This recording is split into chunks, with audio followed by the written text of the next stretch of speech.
Wah, ini Pak John. Bungkus telur.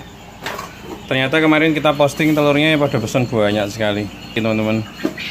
Ini telur final stock sama PS ya, kirim semua. Mbak ini nunggu ini loh, traynya lagi habis. Pak itu kena air John, bocor lagi John. Ini bocor kolamnya. Oh, kolamnya yang bocor teman-teman. Harus kita ganti ini. Ini rencana kolamnya mau kita pindah. Jadi tool-toolnya yang perlengkapan kandang itu yang bisa kita dipakai di sini adalah blender itu untuk menghaluskan pakan lagi menetas gitu ya. Kadang juga untuk melarutkan gula ini biar cepat sebagai tambahan probiotik. Lalu di sini juga ada asam sitrat nih, dusnya Mas Ivan ya. Asam sitrat sama soda kue ini kita selalu ada. Lalu ada asam amino, sebagian ditoples-toples itu karena campurannya sedikit-sedikit jadi kita nyetop. Lalu ada CP14 ini untuk bahan campuran juga. Lalu yang tidak ketinggalan kita punya semprotan listrik pakai baterai. Ini untuk nyemprot biasanya. Dispenser ini kosong, lagi biasanya untuk anakan. Yang kita pakai biasanya itu teman-teman. Nah, selain itu juga ada kipas. Kipas ini dilengkapi sama timer. Timer ini akan menghidupkan kipas otomatis di jam panas ya. Jam panas itu jam 12 siang sampai jam 3-an ini panas sekali. Kita hidupkan, jadi lihat burungnya tidak ada yang mangap. Kipas yang sana selalu nyala 24 jam karena wattnya juga kecil, aman. Tapi kipas yang gede pakai mesin mesin cuci itu ya. Dinamo mesin cuci itu hidupnya jam-jam tertentu yang kita setel dan coba burungnya tidak ada yang mangap teman-teman, alhamdulillah. Jadi yang paling penting kondisikan burung jadi kondisi yang baik tentunya dengan pakan yang seimbang.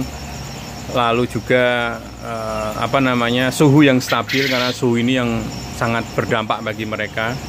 Kita nggak tahu karena mereka kita kurung, kita istilahnya di situ ya, kita kurung ditempatkan tempat dan mereka nggak bisa kemana-mana untuk mencari udara yang sejuk. Kita yang bertanggung jawab sebagai peternak untuk memberikan suhu yang ideal bagi mereka. Nah, ini kita seperti itu. Ada semprotan. Ini untuk nyemprot yang sakit-sakit aja biasanya. Yang ini semprot semuanya, tapi untuk yang sakit saja itu kita kasih semprot gitu. Dan itu juga untuk dekomposer juga yang satunya. Dekomposer itu ketika kita membersihkan kotoran, kita semprot atasnya dekomposer supaya tidak bau selain kita menggunakan probiotik. Nah, ini juga harus disediakan ya tempat obat kayak gini. Kita pakai tiap hari.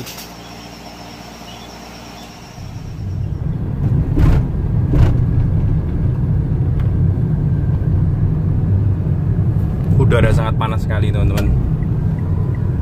Jadi yang diperlukan, yang dibutuhkan kandang ya, tadi yang saya udah hidupkan, tadi putus di jalan karena baterai saya lowbat.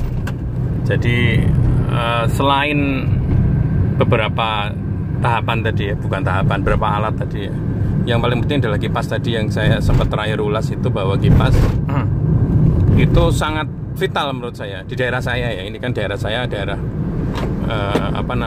daerah panas, daerah pesisir. Coba aja panas saya gini. Mungkin kalau di kamera agak soft ya, tapi sebenarnya sangat kontras sekali. Dan suhu kayak gini sangat mempengaruhi produksi dari telur. Poyo itu kalau suhunya udah 31 lebih, kalau tempat saya ya, itu udah mangap-mangap.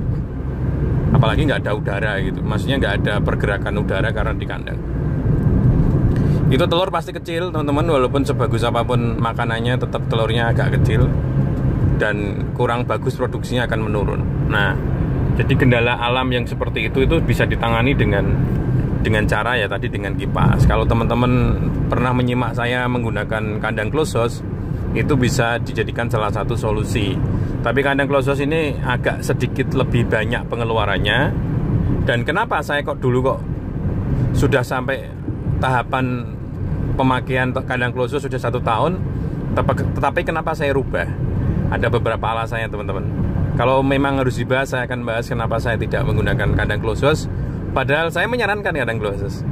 Jadi kandang closed house itu kandang yang tertutup. yang dimana suhunya kita atur menggunakan kipas dan menggunakan Saltek untuk air. Air itu tujuannya untuk